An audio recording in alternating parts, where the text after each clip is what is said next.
Dozens have been killed in a bridge collapse in Italy.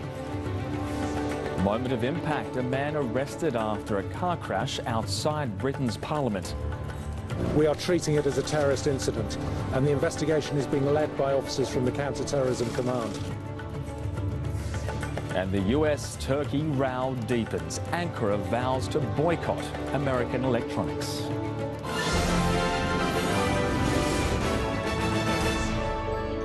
This is SBS World News with Darren Mara. Good evening. There are fears of mass casualties in the Italian city of Genoa tonight after a motorway bridge collapsed during a sudden and violent storm.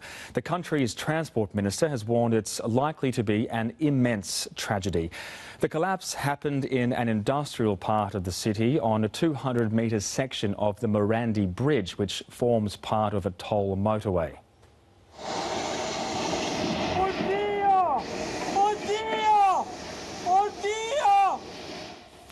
Grainy video posted to Twitter by local police shows parts of the structure falling into the water after what appears to be a strike of lightning. Witnesses have described it as an apocalyptic scene and told Italian media 8 or 9 vehicles were on the bridge when it collapsed.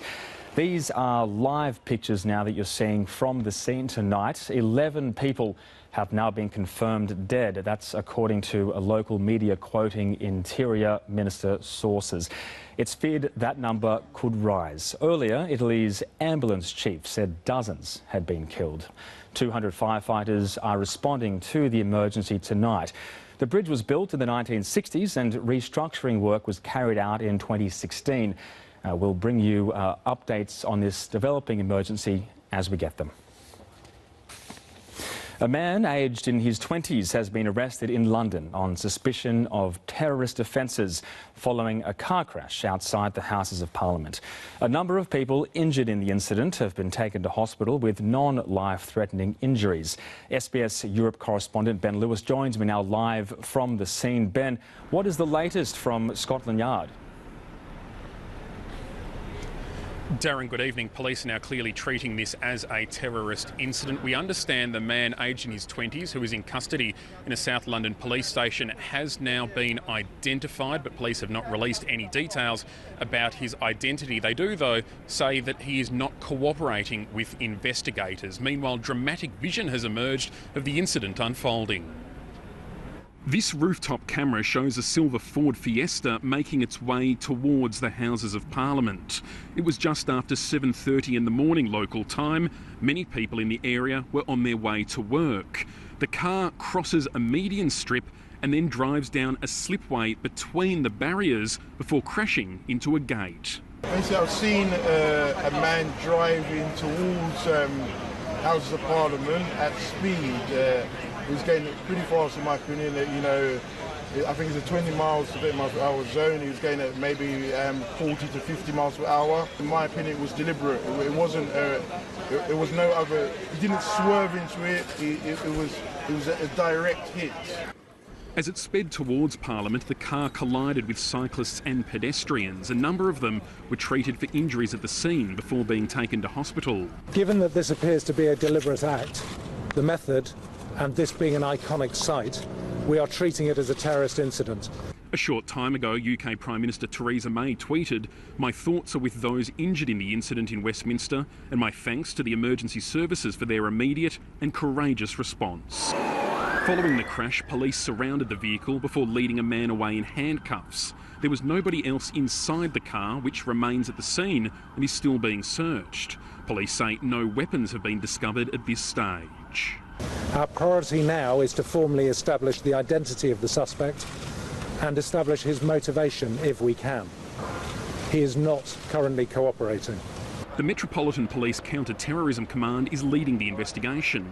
It's calling on anyone who has footage or images of the incident to hand them over to police. And it says the public can expect to see extra officers, both armed and unarmed, out on the streets in and around central London. Later tonight, the UK government's emergency committee will meet to discuss the incident. Well, we heard from British Prime Minister Theresa May in that story just there, voicing her thoughts on Twitter. We've also heard from US President Donald Trump. He has tweeted to say Another terrorist attack in London. These animals are crazy and must be dealt with through toughness and strength. Of course, during previous terror incidents in London, the President was criticised for weighing in with his personal thoughts. Darren, just an update on the injured in this incident. London Ambulance Services says 3 people were treated, 1 at the scene and 2 were taken to hospital with minor injuries. One of those people who was taken to hospital has now been released. And as you can see behind me, traffic is now flowing through the wider Parliament area, although the car still remains in place and that area will be under lockdown for some time. OK, thank you, Ben. Ben Lewis joining us there live from London. Turkey will boycott US-made electronics, with President Recep Tayyip Erdogan declaring the country will shun iPhones and use Samsungs instead. It's the latest salvo in a war of words with American counterpart Donald Trump, who he accuses of sabotaging the Turkish economy. In Istanbul's streets and stores, the pressure is rising. Turkey's lira has lost more than a quarter of its value in a week. We are almost at stagnation, waiting for exchange rates to settle. I purchase in dollars, so my costs increase 40%. I'll have to reflect this in my prices. From the Turkish street all the way to Wall Street, the mood is negative. Trading screens red as losses starting in Asia spread across North America and Europe. I think it's a little bit reminiscent of the Greek financial crisis that we saw back in 2008, 2009. Very different causes, but we're talking about a very small economy in Europe that is very dependent on international commerce. Long before Donald Trump's actions last week, Turkey suffered from soaring inflation and a foreign debt now harder to service due to rising US interest rates. But President Trump's doubling of import tariffs on Turkish metals was meant to destabilise the currency. Recep Tayyip Erdogan, having warned he'll seek allies elsewhere, is accusing the US of betrayal. On the one hand, you are a partner with us in Afghanistan when everybody else was leaving. You are a partner with us in Somalia. You are a partner in NATO. And on the other hand, you stab your ally in the back. Is this acceptable? The trigger for the new US sanctions remains. White House National Security Advisor John Bolton met Turkey's ambassador, but American pastor Andrew Brunson, accused by Turkey of terror links, is no closer to being released. Mr. Erdogan's insistence on a US plot may play politically in Turkey, but perceptions he's fighting a losing battle are roiling markets. Anxiety is now shifting to emerging market currencies. The big concern, Argentina, with similar economic woes. And Turkey's central bank, led by Mr. Erdogan's son-in-law, is resisting calls to hike interest rates, instead announcing technical measures that did little to help the lira. In the EU, where banks doing business with Turkey face major losses, Angela Merkel pleaded for Turkish central bank independence. Niemand, aber das sage ich jetzt auch aus deutscher Perspektive, dafür muss ich mich nicht mit dem westlichen Balkan beschäftigen, hat ein Interesse an einer wirtschaftlichen Destabilisierung der Türkei. Here, tourists in Istanbul queue for Louis Vuitton bags, now 25% cheaper than in the US. But with growing fears about currency contagion, this is not a game anyone can ultimately win. Raina Sarampayat, SBS World News. Afghan security forces, backed by US airstrikes, are fighting to drive Taliban fighters out of the strategic city of Ghazni.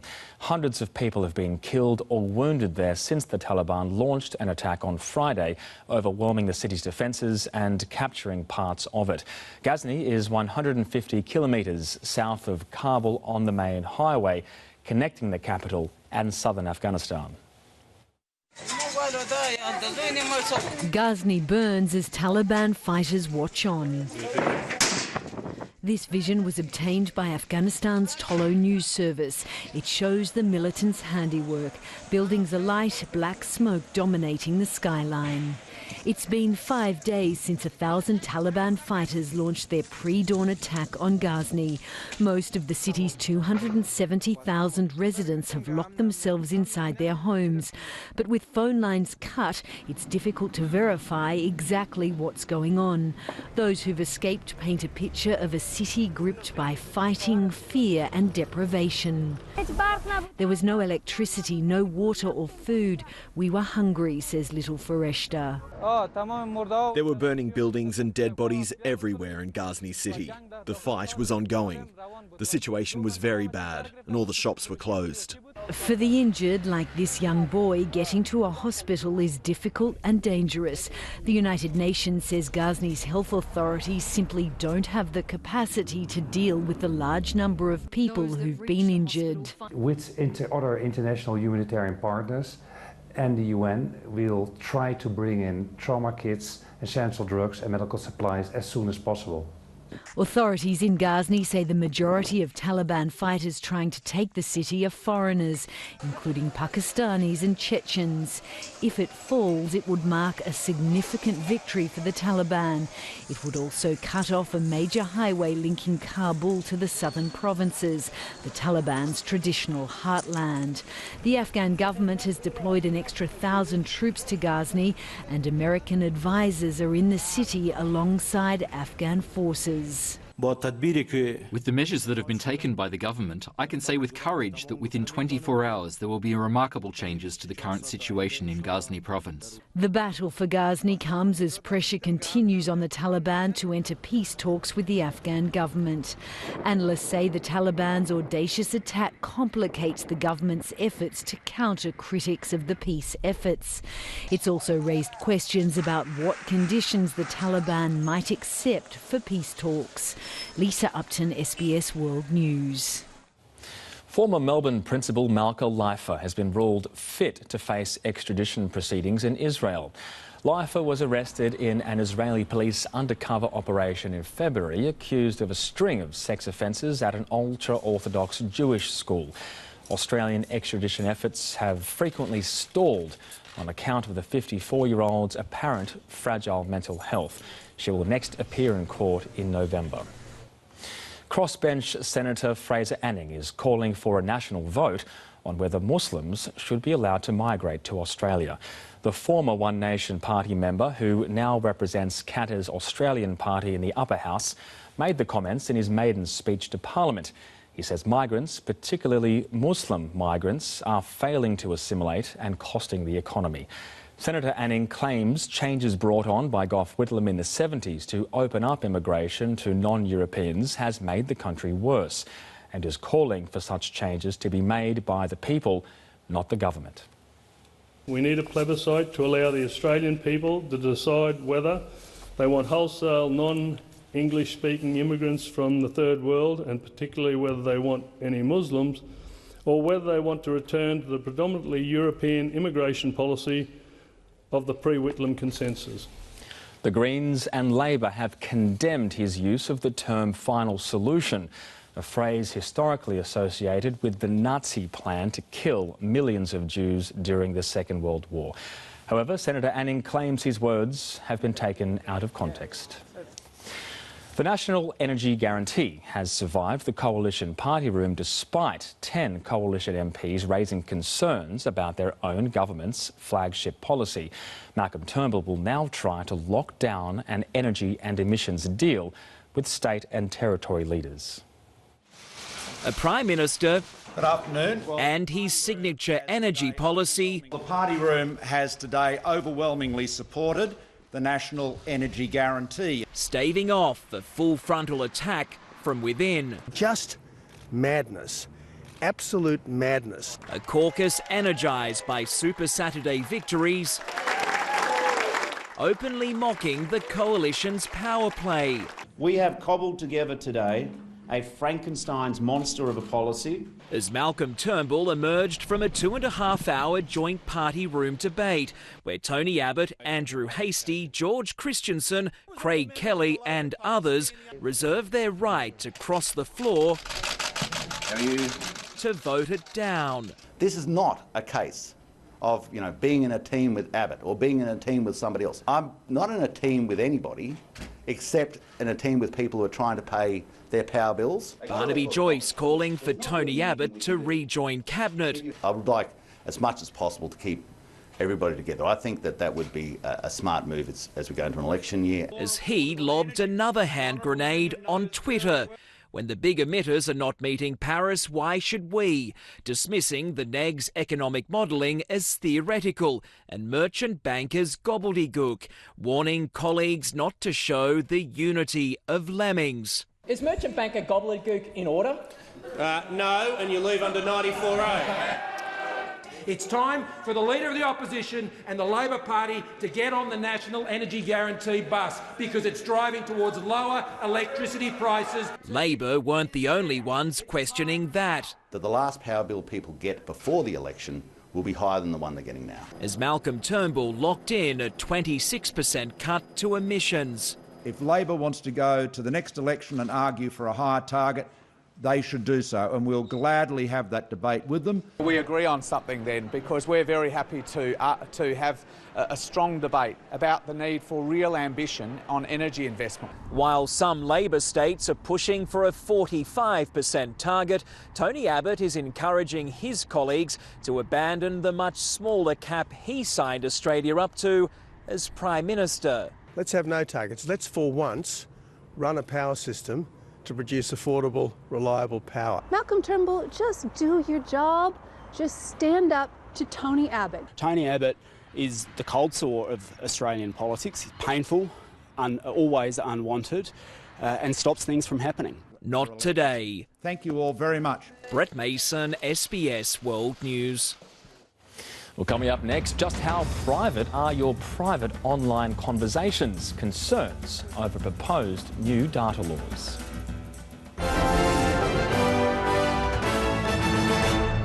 Tomorrow from 8 on SBS. Maeve learns the secret to cooking the perfect whole fish in Food Safari water. The new groove in seafood is eating fin to scale.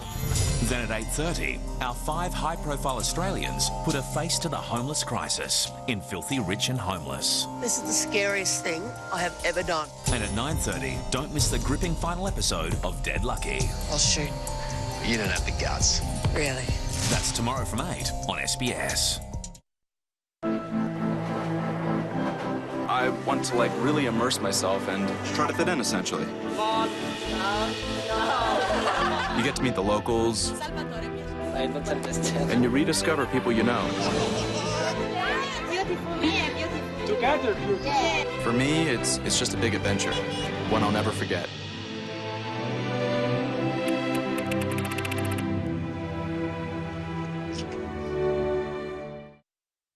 For EPL this week with Sportsbet, place a win-draw-win bet, and if your team leads at half-time, we'll pay you out straight away. I mean, what's better than that? This geological breakthrough.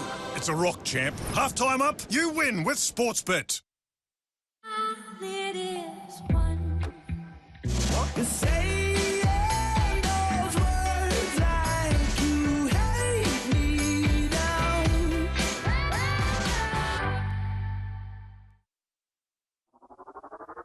Everyone, stop and take note. Optus gives you better coverage in more places than ever before, so you can do more and more and more on your mobile. Are you with Optus yet?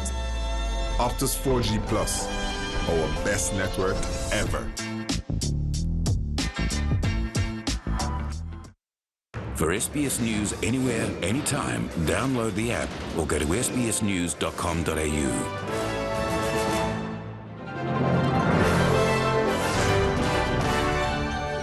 Supporters of former Adelaide Archbishop Philip Wilson and clergy sexual abuse victims have clashed outside the Newcastle local court. Wilson will serve at least 6 months home detention for covering up child sexual abuse. Flanked by lawyers and supporters, former Adelaide Archbishop Philip Wilson left court to spend 6 months at his sister's house, punishment for his role in covering up the abuses of a pedophile priest. Survivors called for remorse. Will you say sorry for what you've done to me and other child abuse survivors? Wilson and his supporters gave none. Why didn't you have it 40 years ago? The survivor is Peter Gogarty, abused by Wilson's former housemate. The supporter is thought to be a school friend of the former Archbishop. Excuse me, did you call me rubbish? Nothing. Forget it. Did you call me rubbish? Nothing. He said, why didn't I open my mouth 40 years ago? Well, 40 years ago I was a child. 40 years ago people opened their mouth to people like Father Wilson, who did absolutely nothing to help them. In May, Wilson was found guilty of concealing the sexual abuse of children by Father James Fletcher in the New South Wales Hunter region. Fletcher died in prison in 2006 from a stroke, just 1 year into his 10-year sentence. Today's result is some comfort to victim Daniel Feenan. In world news, he is the most senior cleric to have been found guilty, sentenced, and starts his sentence today. Now under the administration of Bishop Greg O'Kelly, the Catholic Archdiocese of Adelaide released this statement. Bishop O'Kelly is keeping Archbishop Wilson in his prayers as he formally commences this stage in his life, and also remembering the victims and survivors of abuse in the church. Wilson's defence already planning an appeal. The intention is certainly to appeal the conviction. I don't imagine there'll be an appeal so far as the sentence is concerned. He'll be detained for at least 6 months at his sister's house before he's eligible for parole in February. I hope he enjoys his 6 months having a holiday in his sister's house. Wilson has denied knowledge of Fletcher's abuses throughout his trial. I'd like to see him show some type of remorse, and I'd like to see him apologise. Last month, Pope Francis accepted Wilson's resignation from the Adelaide Archdiocese, but he remains an ordained bishop in the Catholic Church. Abby Dinham, SBS World News.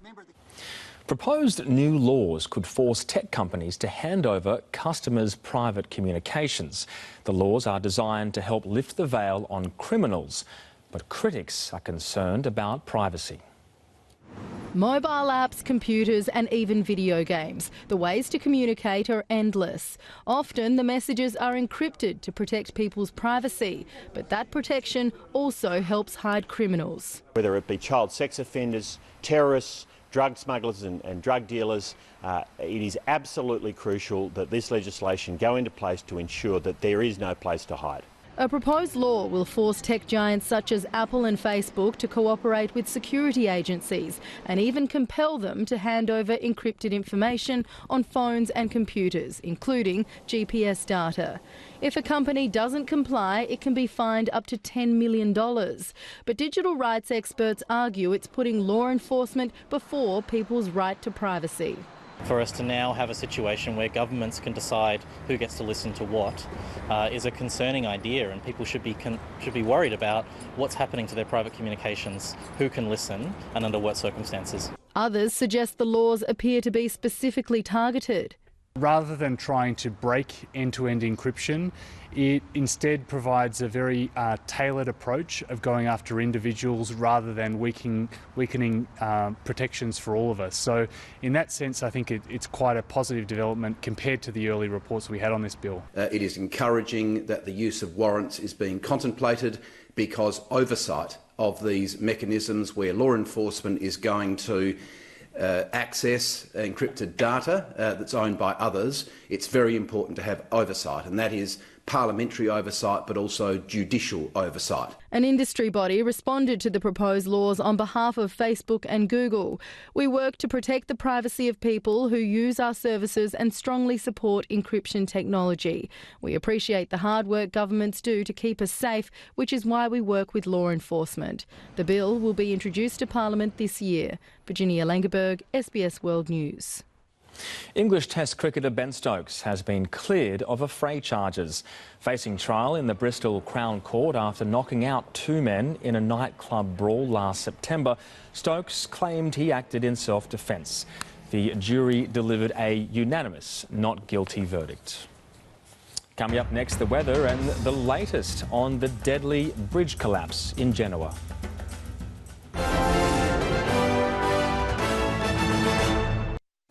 Tomorrow night, You're going out on the streets with a buddy. the 5 high-profile Australians put a face to the homeless epidemic. My mental health has never been good. She's still using drugs. The last 2 days were some of the best days of my life. And confront the reality of crisis accommodation. You just got to keep your wits about you and be smart. But what's happening? Filthy Rich and Homeless. Tomorrow 8:30 on SBS and on demand.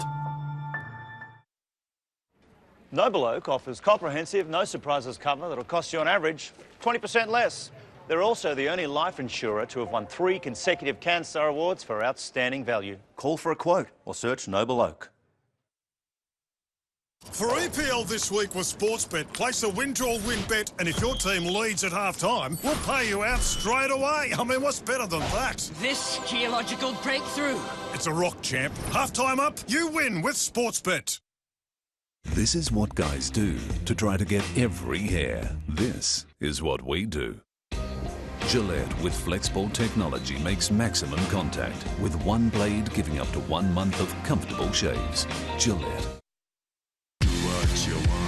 For a limited time, get a Nissan Qashqai ST from $27,990 drive away. Plus, free auto, now with up to 5 years warranty and 5 years roadside assistance. We tested our new Supreme range with top hairstylists. Head and Shoulders. Beth? New Head & Shoulders Supreme with argan oil leaves hair luscious and flake-free. So I can't stop touching it. New Head & Shoulders Supreme. Trapping a dog in a hot car is a crime. Trapping thousands of sheep in a hot shed is a business. Let's end live export. Authorised by Animals Australia, Melbourne.